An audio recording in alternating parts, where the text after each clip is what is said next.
Oh, hai,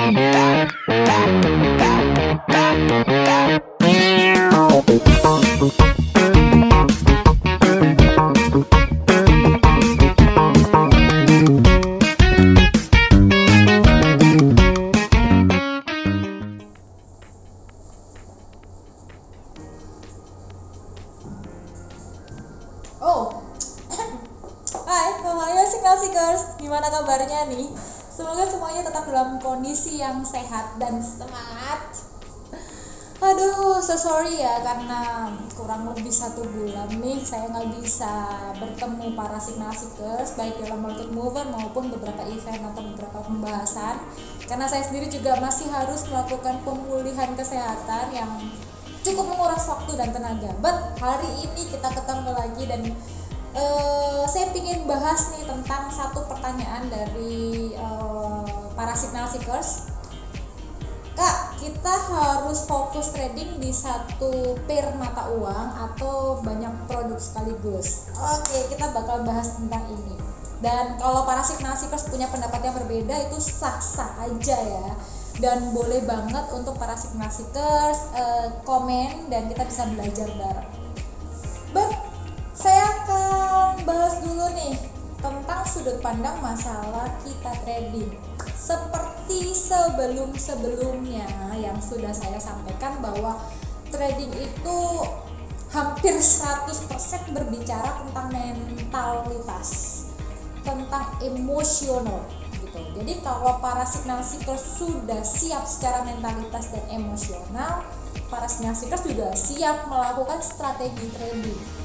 Nah, permasalahannya mentalitas atau emosional seseorang dengan orang yang lain itu nggak bisa disamakan. Semua punya tricks and tipsnya masing-masing gitu. Jadi mereka semua punya cara-cara atau punya strategi-strategi di dalam mereka melakukan trading. Dan itu nggak ada yang salah karena setiap orang ya itu tadi mentalnya beda-beda. Kalau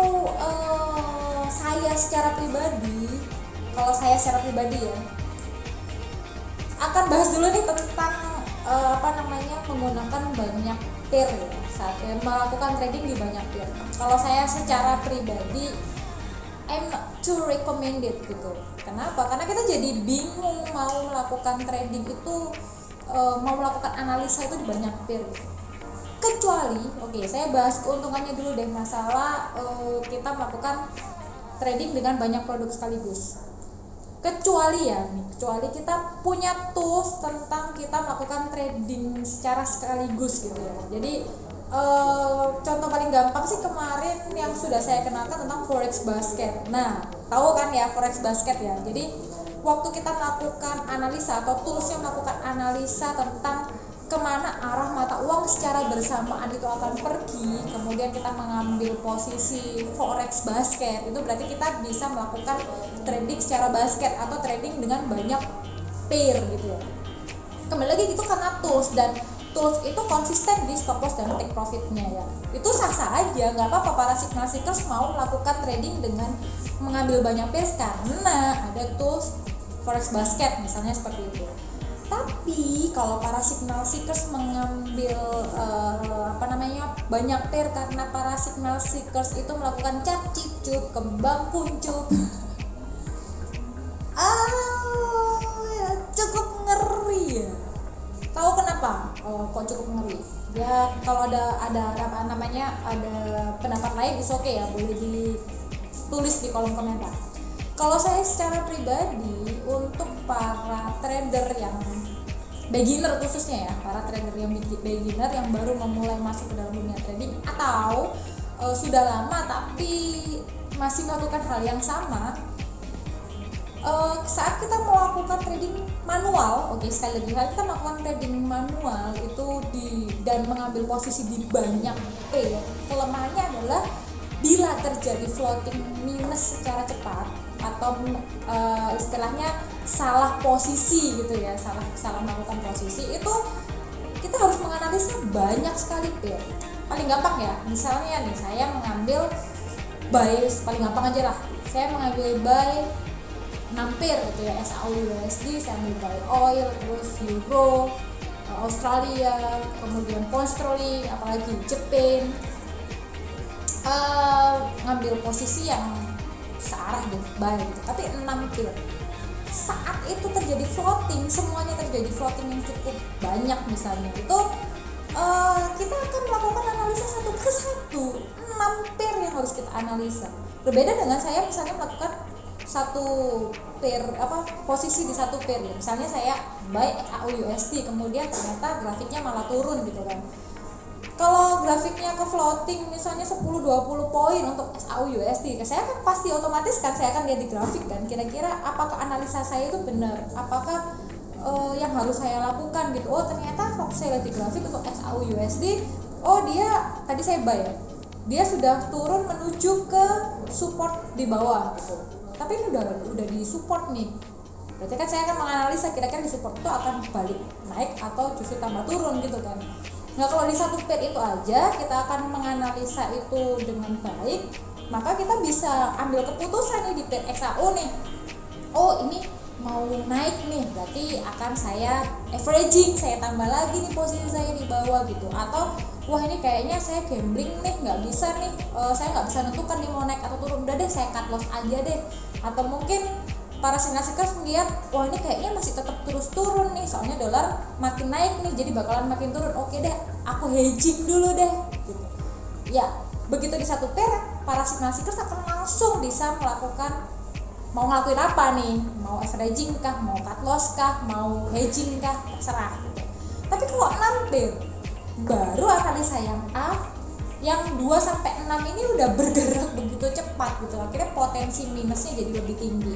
Nah itu yang saya katakan kenapa lebih baik melakukan trading di satu pair aja, karena waktu di satu pair itu kita bisa fokus di pair itu mau melakukan apa kemudian, seperti itu. Tapi kalau 6 pair kan kita baru analisa 1 atau 2, yang lainnya udah basi gitu, pergerakannya udah mungkin udah kemana-mana gitu, dan kita telat melakukan antisipasi.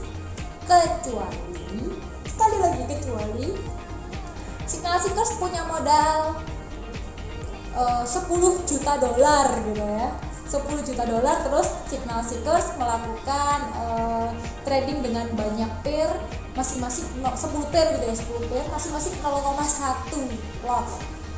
Ya udah itu tahan banget gitu duitnya, jadi ya udahlah gitu karena ada ketahanan dana. Nah jadi kalau ditanya kita harus fokus ke satu pair atau ke banyak pair, saya pribadi akan menjawab untuk fokus ke satu pair, karena di situ kita bisa mengambil keputusan dengan cepat harus melakukan apa apabila kita melakukan kesalahan analisa. Tapi kalau di banyak pair kita akan kehabisan waktu untuk menganalisa satu persatu. Dan hal ini tidak bisa berlaku kalau para signal seekers punya tools untuk melakukan trading dengan mengambil banyak banyak pair mata uang atau menggunakan forex basket. Kemudian para signal seekers punya margin yang sangat cukup untuk melakukan trading dengan di banyak pair itu tadi, sehingga punya waktu yang cukup banyak juga untuk melakukan analisa ulang apabila terjadi kesalahan dalam melakukan analisa. Oke, itu signal seekers yang bisa saya sampaikan tentang pertanyaannya tadi. Jadi kira-kira para signal seekers sudah lebih terbuka ya bagaimana harus melakukan trading nih ke depannya, satu pair aja atau lebih dari satu pair. Sesuai dengan ya itu tadi, sesuai dengan emosional dan juga mentalitas dari para signal seekers. Juga ada satu tambah lagi, ketahanan dana yang para signal seekers miliki. Jadi kalau semakin banyak dananya ya semakin bisa melakukan trading dengan banyak pair, karena punya waktu lebih banyak untuk melakukan analisa. Itu sih yang pentingnya, paling penting itu tadi, para signal seekers punya mental yang kuat nggak untuk menahan suatu kerugian atau keuntungan tertentu, dan para signal seekers punya money management yang baik di dalam para signal seekers melakukan trading. Artinya ya disesuaikan lah berapa modalnya, berapa lama bisa menahan, sampai di angka berapa bisa menahan, itu harus dihitung. Semakin banyak pair kan semakin banyak hitungan kan. Oke, itu sih yang bisa saya sampaikan. Kira-kira para signal seekers kedepannya ingin membahas tentang apa lagi nih, bisa chat secara personal atau tulis di komen. Kita bakal belajar bareng-bareng, dan kedepannya juga kita bisa membahas dengan ya lebih terbuka lagi gitu ya, karena setiap strategi atau setiap poin-poin yang ada di dalam trading itu bisa digunakan oleh satu orang, tapi belum tentu bisa digunakan oleh orang lainnya. Sebaliknya, setiap orang nggak bisa melakukan semua strategi gitu ya. Jadi setiap orang harus mengerti bagaimana kebutuhannya masing-masing, bagaimana strategi yang dimiliki oleh masing-masing. Oke, Signal kita sampai di sini dulu untuk momen kali ini, dan kiranya para Signal tetap dalam kondisi yang bahagia, baik profit maupun non profit, karena Signal sudah melakukan trading dengan money management yang baik, dan kedepannya para Signal bisa terus melakukan hal-hal yang improve ya, melakukan trading dengan money managementnya semakin baik gitu. Oke, kita bakal ketemu lagi di next event dan juga tema-tema selanjutnya, dan kiranya semuanya tetap dalam kondisi yang sehat dan bahagia. Sampai ketemu lagi ya, bye bye.